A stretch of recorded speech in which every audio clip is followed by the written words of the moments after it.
Okay, here are some forms and procedures that you need to be aware of under Disclosures 2. This form is set out by the Real Estate Division. It's commonly called the Did You Know form, all right? But before you purchase a property in a common interest community, which of course usually means HOA in residential real estate, did you know? And one of the first things you need to explain to your clients is you generally have 5 days to cancel a purchase agreement. That's 5 calendar days after you receive this resale package information. So for example, if you get the resale package, the buyer gets it, or the buyer's agent gets it on Monday, Tuesday starts day 1 of the 5 days. Most people make the mistake and think it's Monday, but it's 5 calendar days starting the day after you receive the package. All right, and they have 5 calendar days. Now, generally, if you don't back out in writing, it's considered approved. But it's very important to get the resale package because that's where all the rules and regulations, bylaws, and everything else about the HOA are in. But what happens if there's a master HOA or a master plan and a smaller regular HOA for the neighborhood or the subdivision? Well, then you have to have 2 resale packages, and the buyer is going to have to approve both resale packages, okay? So you're also agreeing to restrictions on how you can use your property. Now that seems common knowledge because you're in an HOA, they have rules and regulations, but that's what you need to explain to your client. Don't assume that they know these things, okay? Number 3, you'll have to pay the owner's assessment for as long as you own the property. They're talking about homeowner's dues or any fines that you get for not complying with the homeowners. But mainly here we're talking about homeowner's dues. If you fail to pay your homeowner's assessment, you could lose your home. That's true. If you don't pay your dues, the HOA can actually foreclose on your property. Now there's a lot of court decisions going on about this now, but so far, if you don't pay your homeowner's dues, an HOA could foreclose on your house, which is amazing. Okay, if you become a member of a homeowners association that has the power to affect how you use and enjoy your property. So once you are a homeowner, you are a member of the HOA, the homeowners association, and they do have a power to affect the how you use and enjoy your property. You wanted to paint your house blue, that may be against the rules and regulations for the HOA, and you have to get that reviewed by anything you generally do on the outside. You have to get done or passed by the Architectural Review Committee. So they need to know these things, okay? All right. So number 6, you're required to provide prospective purchasers of your property with information about living in your common interest community. So what this means is after they buy, they're going to, or during the buying process, they're going to get a resale package. But once they become a seller, let's say 5-7 years down the road, they are going to have to provide that resale package and pay the fee if there is one, and there always is one, okay?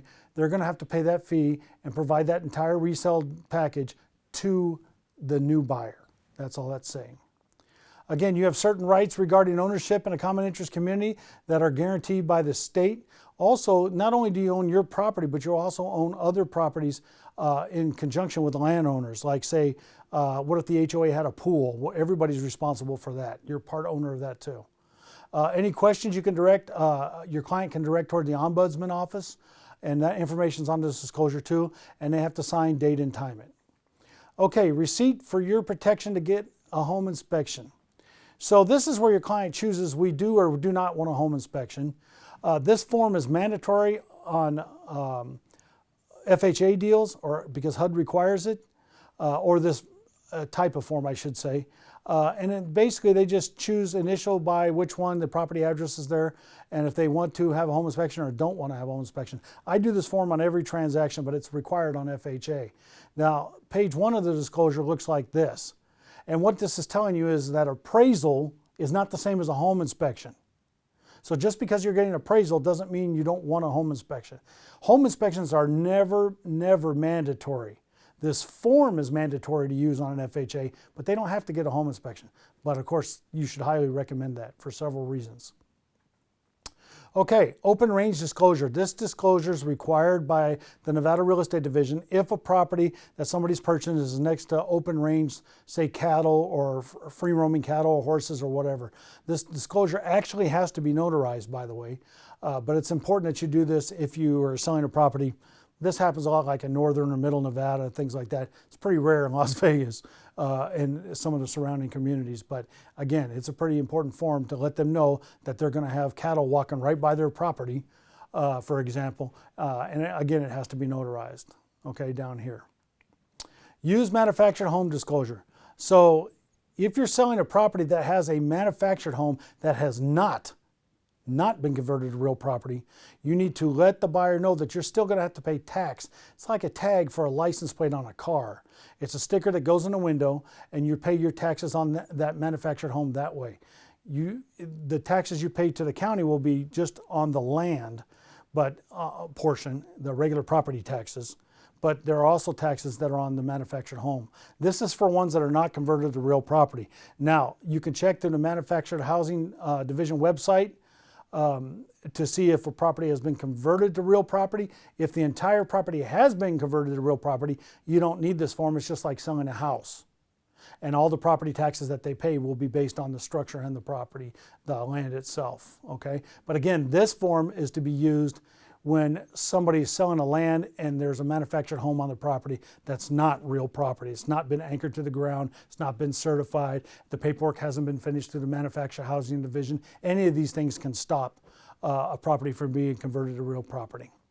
Okay, so again, your purchaser would sign, date, and time this, and it lets them know all the rules and regulations of why they have to have this form and that they have to pay separate taxes.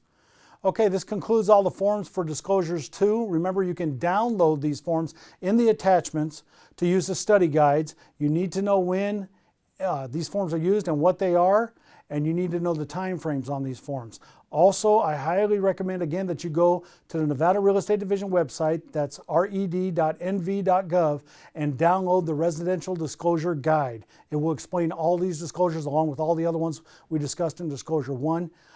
Even discusses some forms that, or some disclosures that we don't have a form for, but still these items must be disclosed. So again, please download that at red.nv.gov. Great study reference material. Again, thank you for watching Disclosures 2, and we'll see you in the next class.